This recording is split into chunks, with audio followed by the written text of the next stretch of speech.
नए promotion rule में MP कर्मचारियों को झटका देने की तैयारी। अजा के पद 3 साल बाद हो जाएंगे लैप्स। प्रदेश में लागू होने वाली नए पदोन्नति नियम 2022 में कर्मचारी अधिकारियों को भारी झटका लग सकता है। प्रस्तावित नियमों के अनुसार 3 साल तक पदोन्नति के लिए SC/ST के कर्मचारी अधिकारी पदोन्नति के लिए नहीं मिलते हैं तो उक्त पद स्वयं समाप्त हो जाएंगे। चौथे साल से नई चयन सूची में जो पदोन्नति के पद निर्मित होंगे केवल उन्हीं पदों पर ही कर्मचारी अधिकारियों को पदोन्नति मिलेगी। इससे पहले 15 सितंबर को द सूत्र ने अपनी एक्सक्लूसिव खबर में बताया था कि प्रमोशन के प्रस्ताव पर विधि विभाग ने आपत्ति लगा दी थी।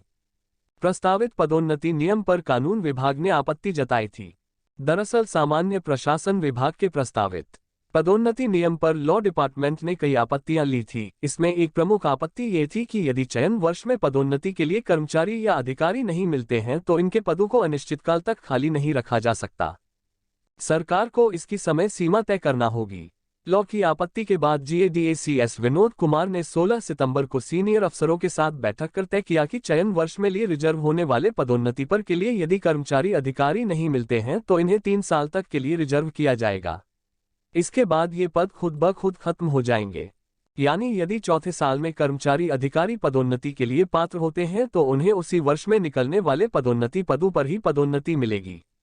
ऐसे में यदि कर्मचारियों की संख्या ज्यादा है तो उन्हें पदोन्नति के लिए अगले साल इंतजार करना होगा।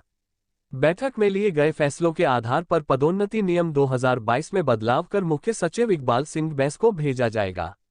मुख्य सचिव इस मामले में CM शिवराज सिंह से चर्चा करेंगे। उनकी सहमति होने के बाद इन नियमों को कैबिनेट में लाया जाएगा। डेटा संग्रहित करने वाली आपत्ति बनेगी सिरदर्द। लॉ डिपार्टमेंट ने एक और मुख्य आपत्ति की थी जिसमें उन्होंने कहा था कि कर्मचारी अधिकारियों को प्रमोशन में आरक्षण देने के लिए पर्याप्त प्रतिनिधित्व मिले। इसके लिए सरकार को मात्रात्मक डेटा जुटाना होगा। लॉ ने सुप्रीम कोर्ट के आदेश का हवाला देते हुए कहा था कि सरकार डेटा किसी भी तरह से इकट्ठा कर सकती है, लेकिन वो साइंटिफिक होना चाहिए जिसे कोर्ट के सामने साबित किया जा सके। GADACS विनोद कुमार की अध्यक्षता में हुई सीनियर अफसरों की बैठक लॉ डिपार्टमेंट की इस महत्वपूर्ण आपत्ति को गंभीरता से नहीं लिया। बैठक में तय किया गया कि का डेटा संग्रहित करने के लिए एक समिति गठित की जाएगी। समिति किस आधार पर डेटा संग्रहण करेगी जिसका अभी नियम में उल्लेख नहीं किया जा रहा है। दरअसल सीनियर अफसर भी ये जानते हैं कि साइंटिफिक और अधिकृत डेटा सिर्फ जनगणना से ही मिल सकता है, लेकिन 2011 की जनगणना का डेटा ही सरकार के पास है। नई जनगणना 2021 में होनी थी, लेकिन किन्हीं कारणों से नहीं हो पाए। अब नई जनगणना कब होगी इसकी भी अभी कोई जानकारी सरकार के पास नहीं है। ऐसे में सरकार के लिए लॉ डिपार्टमेंट की डेटा संग्रहण करने की आपत्ति आगे चलकर सिरदर्द बन सकती है। 6 साल से अटके हैं प्रमोशन। मप्र में 6 साल से प्रमोशन में आरक्षण पर रोक लगी है। हाईकोर्ट ने 30 अप्रैल 2016 को प्रमोशन में आरक्षण से जुड़े नियम 2002 को खारिज कर दिया था। सरकार ने सुप्रीम कोर्ट में याचिका दायर की थी। कोर्ट ने मई 2016 में यथास्थिति बनाए रखने के निर्देश दिए थे। इन 6 सालों में 70,000 से ज्यादा कर्मचारी रिटायर हो चुके हैं। इनमें से करीब 39,000 कर्मचारी रिटायरमेंट तक पदोन्नति का इंतजार करते रह गए, लेकिन प्रमोशन नहीं मिला। अब इस फैसले को चुनावी कहना गलत नहीं होगा। 2023 के विधानसभा चुनाव होने वाले हैं। उसमें कर्मचारियों की नाराजगी सरकार पर भारी न पड़े, इसलिए सरकार इस रोक को हटाने की कवायद कर रही है। मध्य प्रदेश के लाखों सरकारी कर्मचारी और अधिकारियों के प्रमोशन पर पानी फिर सकता है। कर्मचारी और अधिकारी पिछले 6 साल से प्रमोशन की राह देख रहे हैं। कर्मचारियों को कुछ दिनों पहले बड़ी खुशी हुई थी क्योंकि सरकार ने प्रमोशन के नए नियम बनाए थे, लेकिन ये नियम कैबिनेट में आते उससे पहले ही लॉ डिपार्टमेंट ने इस पर आपत्ति लगा दी है। लॉ डिपार्टमेंट की आपत्ति के बाद अब लाखों कर्मचारियों के प्रमोशन का मामला अटक गया है। लॉ डिपार्टमेंट ने सामान्य प्रशासन विभाग को पत्र लिखकर कहा है कि पदोन्नति में आरक्षण वाले प्रस्तावित नियम 2022 में कर्मचारी अधिकारियों को पदोन्नति में आरक्षण पर्याप्त प्रतिनिधित्व देने की बात कही गई है। पर्याप्त प्रतिनिधित्व के लिए कर्मचारी अधिकारियों का डेटा अनिवार्य होगा, लेकिन नियमों में कहीं भी ये नहीं लिखा गया है कि पर्याप्त प्रतिनिधित्व का डेटा कहां से लिया जाएगा और उसकी गणना कैसे की जाएगी।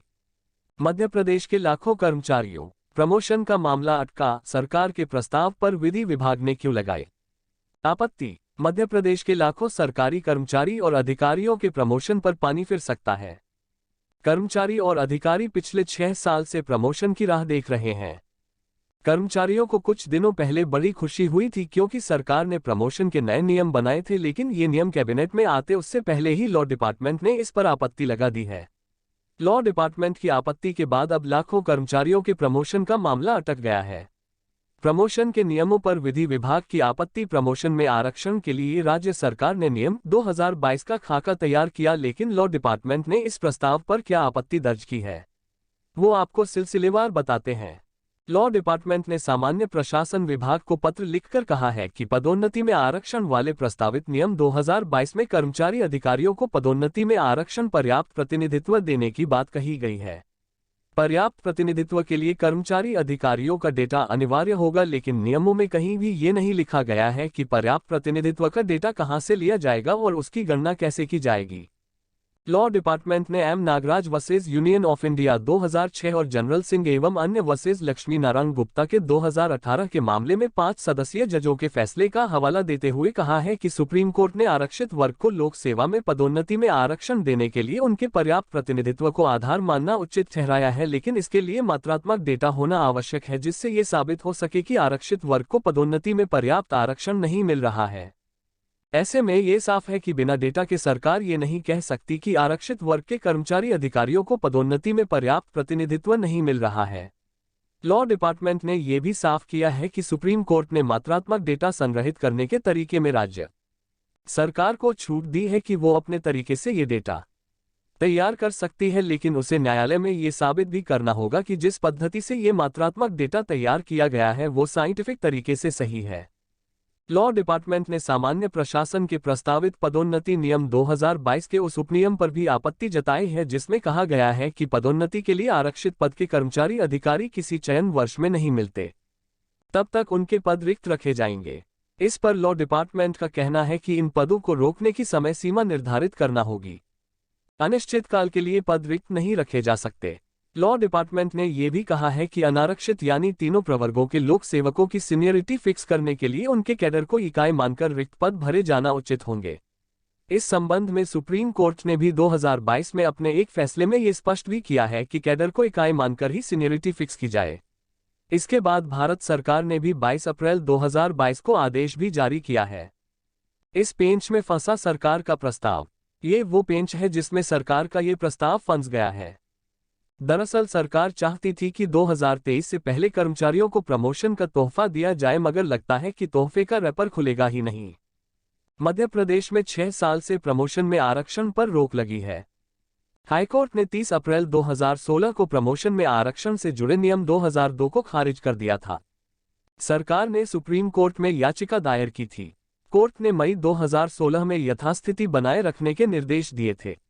इन 6 सालों में 70,000 से ज्यादा कर्मचारी रिटायर हो चुके हैं, जिनमें से करीब 39,000 कर्मचारी रिटायरमेंट तक पदोन्नति का इंतजार करते रह गए, लेकिन प्रमोशन नहीं मिला। इस फैसले को चुनावी कहना गलत नहीं होगा।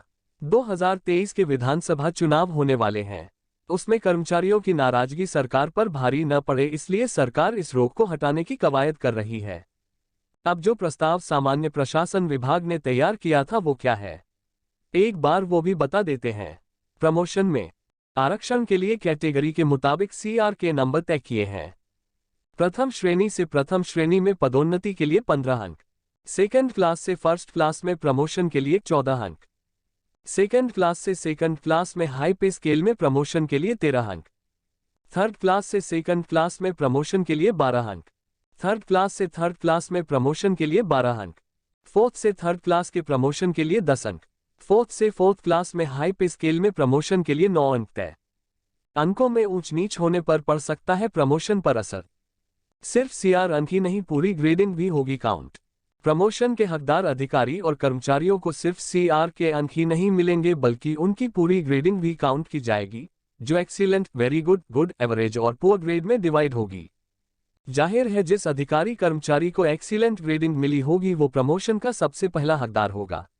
एक से ज्यादा अधिकारी कर्मचारियों को एक्सीलेंट CR मिलने पर सीनियरिटी के अनुसार प्रमोशन दिया जाएगा। एक्सीलेंट ग्रेडिंग वाले सभी अधिकारी कर्मचारियों के प्रमोशन के बाद पद खाली रहते हैं तो उन्हें वेरी गुड ग्रेडिंग वाले अधिकारियों को प्रमोशन देकर भरा जाएगा।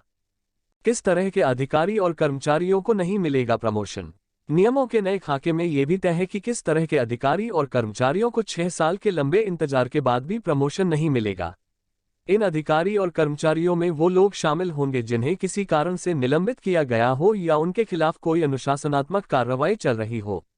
इसके अलावा जिन अधिकारी और कर्मचारियों के खिलाफ आपराधिक आरोप दर्ज है और कोर्ट में चालान पेश हो चुका है, उन्हें भी प्रमोशन नहीं मिलेगा।